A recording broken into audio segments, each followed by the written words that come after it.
ನಮಸ್ಕಾರ. ಉತ್ತರ ಕರ್ನಾಟಕ ನ್ಯೂಸ್ನ ಪ್ರೈಮ್ ಟೈಮ್ಗೆ ಸ್ವಾಗತ. ನಾನು ಹನುಮಂತ್ ದೇಶ್ಮುಖ್. ಇವತ್ತು ಬೀದರ್ ಜಿಲ್ಲೆಯ ಹುಮ್ನಾಬಾದ್ ಪಟ್ಟಣದ ಒಂದು ಹೊರವಲಯದಲ್ಲಿರುವಂತಹ ಬಸವತೀರ್ಥ ವಿದ್ಯಾಪೀಠದ ವಸತಿ ಶಾಲೆಯ 50ಕ್ಕೂ ಹೆಚ್ಚು ಮಕ್ಕಳು ವಾಂತಿ ಭೇದಿಯಿಂದ ಬಳಲುತ್ತಿದ್ದಾರೆ. ಕೂಡಲೇ ಅವರನ್ನು ಇವತ್ತು ಹುಮ್ನಾಬಾದ್ನ ತಾಲೂಕು ಆಸ್ಪತ್ರೆಗೂ ಕೂಡ ದಾಖಲಿಸಲಾಗಿದೆ. ಇಂದು ಬೆಳಗ್ಗೆ ಮಕ್ಕಳು ಉಪಹಾರಕ್ಕೆ ಚಿತ್ರಾನ್ನವನ್ನು ಸೇವಿಸ್ತಾರೆ. ಬಳಿಕ ವಿದ್ಯಾರ್ಥಿಗಳಲ್ಲಿ ವಾಂತಿ ಭೇದಿಯಿಂದ ಅವರು ನಳನಳುತ್ತಾರೆ. ಕೂಡಲೇ ಅವರನ್ನು ಆಸ್ಪತ್ರೆಗೆ ದಾಖಲು ಮಾಡಲಾಗುತ್ತೆ. ಇದಕ್ಕೆಲ್ಲದಕ್ಕೂ ಕಾರಣ ರಾತ್ರಿ ಉಳಿದಂತಹ ಅನ್ನಕ್ಕೆ ಬೆಳಗ್ಗೆ ಒಗ್ಗರಣೆ ಹಾಕಿ ಮಕ್ಕಳಿಗೆ ತಿನ್ನಲು ನೀಡಿದರು. ಆ ಒಂದು ಘಟನೆಗೆ ಎಲ್ಲದಕ್ಕೂ ಮುಖ್ಯ ಕಾರಣ ಚಿತ್ರಾನ್ನ. ಯಾಕಂದರೆ ರಾತ್ರಿ ಅನ್ನಕ್ಕೆ ಬೆಳಗ್ಗೆ ಒಗ್ಗರಣೆ ಹಾಕಿ ನೀಡಲಾಗುತ್ತೆ. ಹಾಗಾಗಿ ಮಕ್ಕಳಲ್ಲಿ ವಾಂತಿ ಭೇದಿ ಕಾಣಿಸುತ್ತೆ ಮತ್ತು ಓರ್ವ ಶಿಕ್ಷಕನಿಗೂ ಕೂಡ ಇದೇ ರೀತಿಯ ಒಂದು ಗುಣಗಳು ಕಾಣಿಸ್ತವೆ, ವಾಂತಿ ಭೇದಿ. ಹಾಗಾಗಿ ಅವರೆಲ್ಲರನ್ನ ಆಸ್ಪತ್ರೆಗೆ ದಾಖಲಿಸಲಾಗಿದೆ. ಆಸ್ಪತ್ರೆಗೆ MLC ಭೀಮರಾವ್ ಪಾಟೀಲ್ ಭೇಟಿ ನೀಡ್ತಾರೆ. ಅದೇ ರೀತಿ ಪರಿಷತ್ ಸದಸ್ಯರಾಗಿರುವಂತಹ ಚಂದ್ರಶೇಖರ್ ಪಾಟೀಲ್ ಮತ್ತು ಭೀಮರಾವ್ ಪಾಟೀಲ್ ಇಬ್ಬರು ಕೂಡ ಸ್ಥಳಕ್ಕೆ ಭೇಟಿ ಕೊಡ್ತಾರೆ. ಅವ್ರ ಜೊತೆಗೆ ತಾಲೂಕು ಪಂಚಾಯತ್ ಕಾರ್ಯನಿರ್ವಾಹಕ ಅಧಿಕಾರಿ ದೀಪಿಕಾ ನಾಯಕ್ ಮತ್ತು ಕ್ಷೇತ್ರ ಶಿಕ್ಷಣಾಧಿಕಾರಿ ವೆಂಕಟೇಶ್ ಗುಡಾಳ್ ಮತ್ತು DYSP JS ನ್ಯಾಮೇಗೌಡರು ಸೇರಿದಂತೆ ಎಲ್ಲ ಅಧಿಕಾರಿಗಳು ಆ ಒಂದು ಸ್ಥಳಕ್ಕೆ ಭೇಟಿ ಕೊಡ್ತಾರೆ. ಆದರೆ ಇಲ್ಲಿ ತಾವು ಗಮನಿಸಬೇಕಾದಂತಹ ಅಂಶ ಏನಂದ್ರೆ, ಮಕ್ಕಳ ಆರೋಗ್ಯದ ದೃಷ್ಟಿಯಿಂದ ಅವರಿಗೆ ಏನು ಬೇಕೋ ಅದನ್ನು ಕೊಡಬೇಕು ಹೊರತು ರಾತ್ರಿ ಇದ್ದಂತಹ ಅನ್ನಕ್ಕೆ ಒಗ್ಗರಣೆ ಹಾಕಿ ಆ ಮಕ್ಕಳಿಗೆ ಬೆಳಗಿನ ಉಪಹಾರವನ್ನು ಕೊಡ್ತಾರೆ. ಇವತ್ತು ಈ ರೀತಿ ಮಕ್ಕಳ ಆರೋಗ್ಯದಲ್ಲಿ ಅವ್ಯವಸ್ಥೆ ಕಂಡು ಬಂದ ನಂತರ ಈ ಒಂದು ಪ್ರಕರಣ ಬೆಳಕಿಗೆ ಬಂದಿದೆ. ಆದರೆ ಜಿಲ್ಲೆಯಲ್ಲಿ ಇನ್ನೂ ಕೂಡ ಕೆಲವೊಂದು ಹಾಸ್ಟೆಲ್ಗಳಲ್ಲಿ, ಇನ್ನೂ ಕೆಲವೊಂದು ಖಾಸಗಿ ಹಾಸ್ಟೆಲ್ನಲ್ಲಿ ಇದೇ ವ್ಯವಸ್ಥೆ ಮುಂದುವರೆದುಕೊಂಡು ಬಂದಿದೆ. ಸರ್ಕಾರಿ ಹಾಸ್ಟೆಲ್ ಇರ್ಬೋದು ಅಥವಾ ಖಾಸಗಿ ಹಾಸ್ಟೆಲ್ ಇರ್ಬೋದು ಅಥವಾ ಇನ್ಯಾವುದೇ ಒಂದು ಯೋಗ ತರಬೇತಿ ಕೇಂದ್ರ ಇರ್ಬೋದು, ಸರ್ಕಾರಕ್ಕೆ ಸಂಬಂಧಪಟ್ಟಿದ್ದು ಮತ್ತು ಇನ್ನೂ ಕೆಲವೊಂದು ಖಾಸಗಿ ಇದರಲ್ಲಿಯೂ ಕೂಡ ಇದೇ ರೀತಿ ಆಗ್ತಾ ಇದೆ. ಇಲ್ಲಿ ಮುಖ್ಯವಾಗಿ ಗಮನ ವಹಿಸಬೇಕಾಗಿರೋದು ಆಹಾರ ನಿರೀಕ್ಷಕರು, ಪೊಲೀಸ್ ಅಧಿಕಾರಿಗಳು ಮತ್ತು ಸ್ಥಳೀಯ ಸರ್ಕಾರಗಳು. ಈ ರೀತಿ ಪ್ರಕರಣ ಬೆಳಕಿಗೆ ಬಂದ ಮೇಲೆ ಕ್ರಮಕ್ಕೆ ಮುಂದಾಗುವುದಲ್ಲ, ಮೊದಲೇ ಇಂತಹ ಪ್ರಕರಣಗಳು ಬೆಳಕಿಗೆ ಬರೋಕ್ಕಿಂತ ಮೊದಲು ಎಲ್ಲೆಲ್ಲಿ ನಡೀತಾ ಇದೆ, ಆಹಾರ ನಿರೀಕ್ಷಕರು ಏನು ಮಾಡ್ತಾರೆ, ಅಲ್ಲಿರುವಂಥ ಸ್ಥಳೀಯ ಆಡಳಿತ ತಹಶೀಲ್ದಾರರು ಏನು ಮಾಡ್ತಾ ಇದ್ದಾರೆ, ಒಂದ್ಸಲ ಎಲ್ಲ ಹಾಸ್ಟೆಲ್ಗಳಿಗೆ ಭೇಟಿ ನೀಡಿ ಮಕ್ಕಳ ಒಂದು ಇದು ಮಾಡಬೇಕು, ಅವರ ಬಗ್ಗೆ ಕಾಳಜಿಯನ್ನು ವಹಿಸಬೇಕು. ಮಕ್ಕಳ ಆಯೋಗ ಇದ್ರ ಮೇಲೆ ಕಠಿಣ ಕ್ರಮವನ್ನು ಜರುಗಿಸಬೇಕು ಅಂತ ನಮ್ಮ ವಾಹಿನಿ ಒಂದು ಮನವಿಯನ್ನು ಮಾಡ್ಕೋತಾ ಇದೆ. ಸೊ ಅಲ್ಲಿಗೆ ಸ್ಥಳಕ್ಕೆ ಭೇಟಿ ನೀಡಿದಂತಹ ಪರಿಷತ್ ಸದಸ್ಯರು ಏನು ಹೇಳಿದ್ದಾರೆ ಒಂದ್ಸಲ ನೋಡಿ. चेस्ट पेन हो रहा, एसिडिटी, वॉमिटिंग हो रहा है. अभी ऑलरेडी 40-45 बच्चे आ गए. अभी तो कुछ प्रॉब्लम नहीं है. अभी सब एवरीबडी इज ओके नाउ.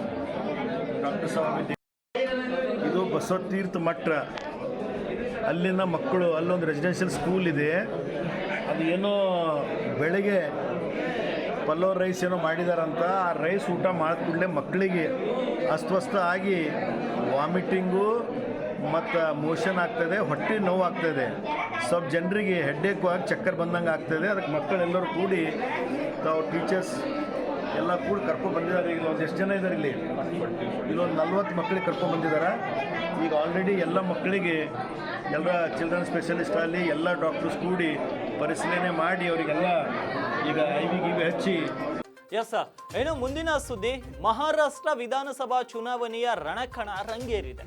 ಮಹಾರಾಷ್ಟ್ರದ 288 ಅಸೆಂಬ್ಲಿ ಸ್ಥಾನಗಳ ಪೈಕಿ 38 ಅಸೆಂಬ್ಲಿ ಸ್ಥಾನಗಳಲ್ಲಿ ಅಲ್ಲಿ ಮುಸ್ಲಿಂ ಜನಸಂಖ್ಯೆಯು 20%ರಷ್ಟಿದೆ. ಮಹಾರಾಷ್ಟ್ರ ವಿಧಾನಸಭಾ ಚುನಾವಣೆಯಲ್ಲಿ ಟಿಕೆಟ್ ಹಂಚಿಕೆಗೆ ಮುನ್ನ ಮುಸ್ಲಿಮರ ಪ್ರಾತಿನಿಧ್ಯದ ಬಗ್ಗೆ ವಿವಿಧ ಮುಸ್ಲಿಂ ಸಂಘಟನೆಗಳು ಜೋರಾಗಿ ಧ್ವನಿ ಎತ್ತಿವೆ.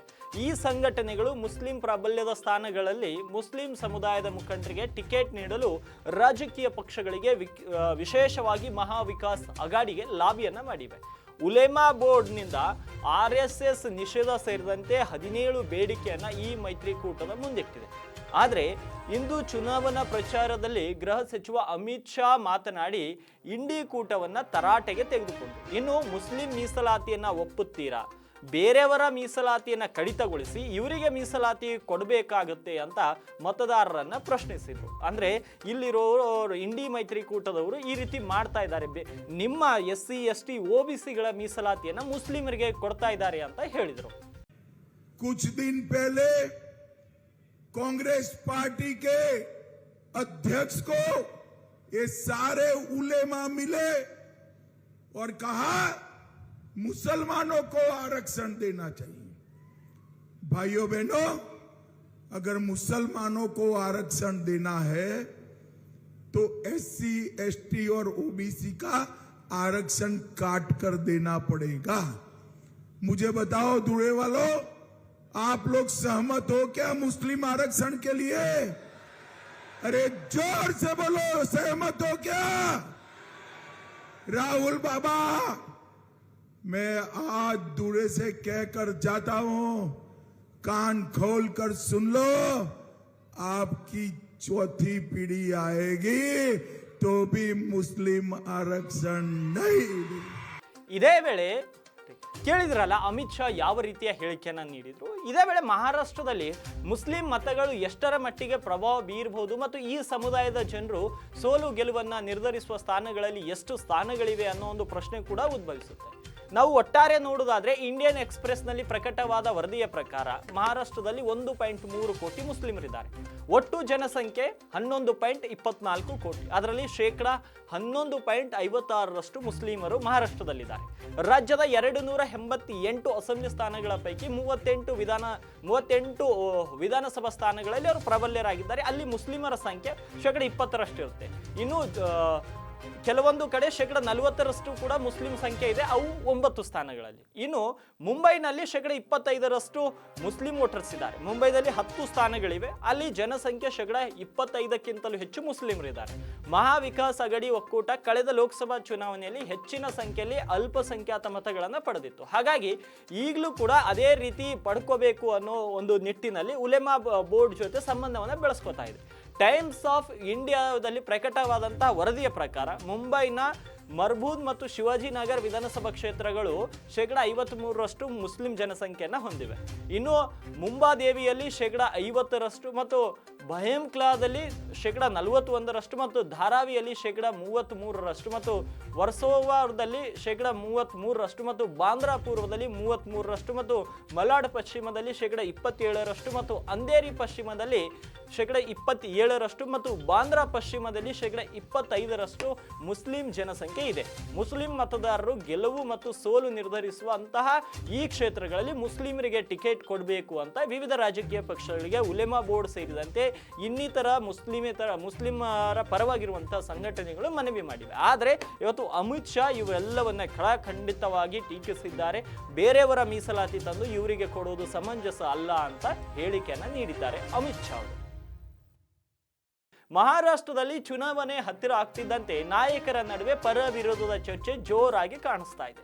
ಇಂದು ಸಿಂಧಾಖೇಡದಲ್ಲಿ ಸಾರ್ವಜನಿಕ ಸಭೆಯನ್ನ ಉದ್ದೇಶಿಸಿ ಮಾತನಾಡಿದಂತ ಗೃಹ ಸಚಿವ ಅಮಿತ್ ಶಾ, ಮಹಾ ವಿಕಾಸ್ ಅಘಾಡಿ ಕೇವಲ ಸಮಾಧಾನಗೊಳಿಸುವ ರಾಜಕೀಯ ಮಾಡಲು ಬಯಸ್ತಾರೆ ಮತ್ತು ಉದ್ಧವ್ ಠಾಕ್ರೆಜಿ ಅಧಿಕಾರಕ್ಕಾಗಿ ಬಾಳ್ ಸಾಹೇಬ್ ಠಾಕ್ರೆ ಅವರ ಎಲ್ಲಾ ತತ್ವಗಳನ್ನ ಮರೆತಿದ್ದಾರೆ.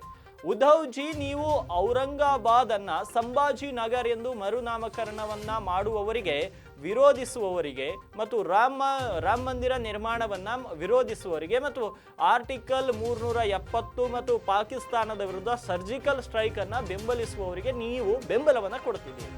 ಹಿಂದೂಗಳನ್ನ ಭಯೋತ್ಪಾದಕರು ಎಂದು ಕರೆದವರನ್ನ ನೀವು ಬೆಂಬಲಿಸುತ್ತಿದ್ದೀರಿ. ಮಹಾರಾಷ್ಟ್ರದ ಜನರ ಮುಂದೆ 2 ಸ್ಪಷ್ಟ ಆಯ್ಕೆಗಳಿವೆ. ಒಂದು ಮಹಾ ವಿಕಾಸ್ ಅಘಾಡಿ, ಇದು ಔರಂಗಜೇಬ್ ಅವರ ಅಭಿಮಾನಿಗಳ ಸಂಘ, ಮತ್ತು ಇನ್ನೊಂದು ಮಹಾಯುತಿ, ಇದು ಶಿವಾಜಿ ಮಹಾರಾಜರ ಮತ್ತು ಸಾವರ್ಕರ್ ಅವರ ಮಾರ್ಗವನ್ನು ಅನುಸರಿಸುತ್ತಿರುವವರ ಸಂಘ ಎಂದು ಕೇಂದ್ರ ಗೃಹ ಸಚಿವ ಅಮಿತ್ ಶಾ ಇವತ್ತು ಚುನಾವಣಾ ಪ್ರಚಾರದಲ್ಲಿ ಹೇಳಿದ್ದಾರೆ.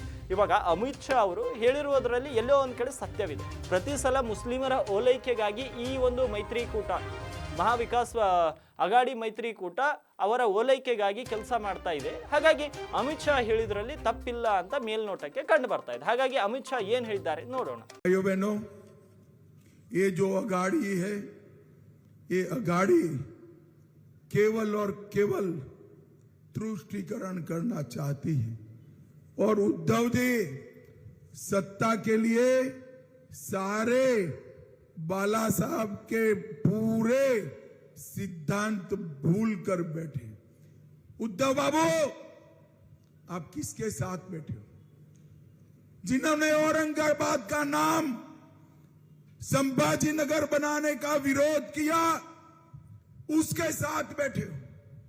जिन्होंने राम मंदिर बनाने का विरोध किया, उनके साथ बैठे हो। जिन्होंने ट्रिपल तलाक हटाने का विरोध किया, उनके साथ बैठे हो।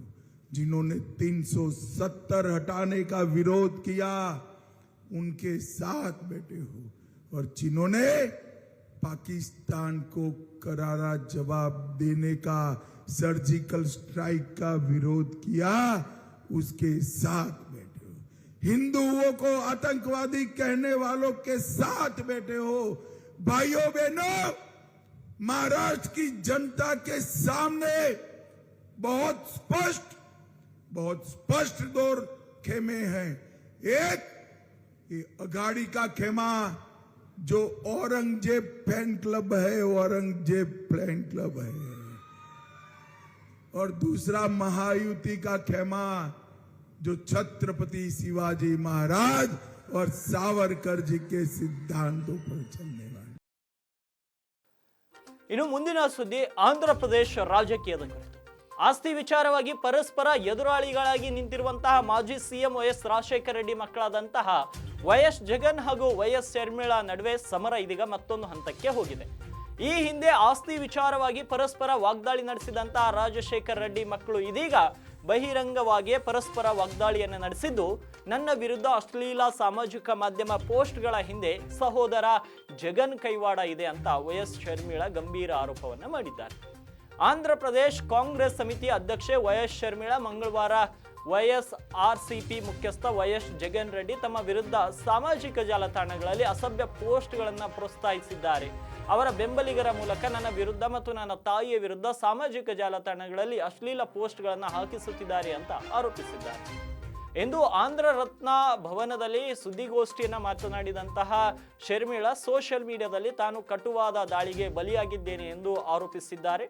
ಜಗನ್ ಮೋಹನ್ ರೆಡ್ಡಿ ಒಂದೇ ಒಂದು ಮಾತು ಹೇಳಿದರೆ ಇಂತಹ ಪೋಸ್ಟ್ಗಳನ್ನು ಅವರ ಬೆಂಬಲಿಗರು ನಿಲ್ಲಿಸುತ್ತಿದ್ರು, ಆದರೆ ಅವರು ಹಾಗೆ ಮಾಡಿಲ್ಲ, ಅವರಿಗೂ ಅದೇ ಬೇಕು ಎನಿಸುತ್ತದೆ, ನನ್ನ ವಿರುದ್ಧ ಅಶ್ಲೀಲ ಪೋಸ್ಟ್ಗಳನ್ನು ಅವರು ನೇರವಾಗಿ ಬೆಂಬಲಿಸುತ್ತಿದ್ದಾರೆ ಅಂತ ಶರ್ಮಿಳಾ ವಾಗ್ದಾಳಿಯನ್ನು ಮಾಡಿದ್ದಾರೆ. ನನ್ನ ಬಗ್ಗೆ ಸುನೀತಾ ರೆಡ್ಡಿ ದಿಗವಂತ ವೈಎಸ್ ವಿವೇಕಾನಂದ ರೆಡ್ಡಿ ಅವರ ಪುತ್ರಿ ಮತ್ತು ತಾಯಿ ವೈಎಸ್ ವಿಜಯಮ್ಮ ಬಗ್ಗೆ ಅವರು ಸಾಮಾಜಿಕ ಮಾಧ್ಯಮ ಕಾರ್ಯಕರ್ತರು ಅವರಿಗೆ ಇಷ್ಟ ಬಂದಂತೆ ಮಾತನಾಡಿದ್ದಾರೆ. ವೈಎಸ್ಆರ್ ಕಾಂಗ್ರೆಸ್ ಸಾಮಾಜಿಕ ಮಾಧ್ಯಮ ಕಾರ್ಯಕರ್ತರು ಪೈಶಾಚಿಕ ಸೇನೆಯಾಗಿ ಹೊರಹೊಮ್ಮಿದ್ದಾರೆ. ಅವರ ಈ ಕಾರ್ಯಕ್ಕೆ ಬ್ರೇಕ್ ಹಾಕಲೇಬೇಕು. ಆಂಧ್ರ ಪ್ರದೇಶ ಸರ್ಕಾರ ಈಗಾಗಲೇ ಇಂತಹ ಅಶ್ಲೀಲ ಪೋಸ್ಟ್ ಮಾಡುವವರನ್ನ ಬಂಧಿಸಿದೆಯಾದರೂ ಅವರ ಹಿಂದೆ ಇರುವ ದೊಡ್ಡ ಕೈಗಳನ್ನು ಕೂಡ ಬಂಧಿಸಬೇಕು, ಅವರೇ ನಿಜವಾದ ಅಪರಾಧಿಗಳು ಅಂತ ಶರ್ಮಿಳಾ ಅವರು ಹೇಳಿದ್ದಾರೆ. ಇವಾಗ ರಕ್ಷಾಬಂಧನ ಬಂದಾಗ ಸಹೋದರ ಸಹೋದರಿಯರ ಭಾವನೆ ಕೇವಲ ರಕ್ಷಾಬಂಧನಕ್ಕೆ ಕೊನೆಯಾಗಲ್ಲ, ಆದರೆ ಇಲ್ಲೊಂದು ಘಟನೆಯಲ್ಲಿ ಆಸ್ತಿಗಾಗಿ ಮತ್ತು ರಾಜಕಾರಣಕ್ಕಾಗಿ ಒಡ ಹುಟ್ಟಿದ ಸಹೋದರ ಸಹೋದರಿಯರಿಬ್ಬರು ಇವತ್ತು ಬೀದಿಗೆ ಬಂದು ಕಚ್ಚಾಟ ನಡೆಸುವಂತಹ ಪರಿಸ್ಥಿತಿ ಎದ್ದು ಕಾಣಿಸ್ತಾ ಇದೆ. ಇವತ್ತು ವೈಎಸ್ ಶರ್ಮಿಳಾ ಏನ್ ಹೇಳಿದ್ದಾರೆ ಒಂದ್ಸಲ ಕೇಳಿಸ್ಕೊಂಡು ಬನ್ನಿ. జగన్మోహన్ రెడ్డి గారు ఈరోజు అసెంబ్లీకే వెళ్ళను అని నోటికి కూర్చున్నారు. ఇది భావ్యమేనా అని మళ్ళీ అడుగుతున్నాం. జగన్మోహన్ రెడ్డి గారు ఆయన ఎమ్మెల్యేలు అందరూ కలిసి 11 మంది ఉన్నారు. వీళ్ళని గెలిపించింది ప్రజలైతే ఆ ప్రజలను వాళ్ళు అసెంబ్లీలో రిప్రజెంట్ చేయాల్సిన అవసరం వాళ్ళకు లేదా? వారి బాధ్యత కాదా? జగన్మోహన్ రెడ్డి గారు అసెంబ్లీకి వెళ్ళను, నాకు ప్రతిపక్ష హోదా ఇవ్వకపోతే నాకు మైక్ ఇవ్వరు, నన్ను మాట్లాడనివ్వరు అని చెప్తున్నారు. అయ్యా, నీకు ఎందుకు ఇవ్వటం లేదు ప్రతిపక్ష హోదా? మీ స్వయం కృతాపరాధమే కదా. మీకు 11 మందే గెలిపించారు ప్రజలు అంటే, ఒకప్పుడు 151 మందిని గెలిపించిన ప్రజలు మిమ్మల్ని 11 మందినే గెలిపించారు అంటే మీ స్వయం కృతాపరాధం కాదా? ఎన్ని మాటలు చెప్పారు మీరు ప్రజలకు? ఆఖరికి రాజశేఖర రెడ్డి గారి జలయజ్ఞం ప్రాజెక్టు నవరత్నాలలో అదొక రత్నం. 6 నెలల్లో రాజశేఖర రెడ్డి గారు వదిలి వెళ్లిపోయిన ప్రాజెక్టులు అన్ని పూర్తి చేస్తామని చెప్పి కూడా మీరు పూర్తి చేయలేదు. ఇలా 1 కాదు 2 కాదు, పూర్తి మద్యపాన నిషేధం అని మోసం చేశారు. 3000 కోట్లతో ధర స్థిరీకరణ నిధి అని మోసం చేశారు. మెగా డిఎస్సి అని మోసం చేశారు. ఇలా ప్రజలు మీ అవినీతి అక్రమాలను గమనించారు కాబట్టే మీకు 11 సీట్లే ఇచ్చారు. పోనీ అవైనా ఇచ్చారు కదా, ఇచ్చారు అన్న కృతజ్ఞత అయినా ఉండాలి కదా. ఇది చాలా విడ్డూరంగా ఉంది. మళ్ళీ చెప్తున్నాం, this is not right. Jaganmohan Reddy గారి అహంకారం అజ్ఞానమే బయటపడుతుంది. ఒకవేళ జగన్మోహన్ రెడ్డి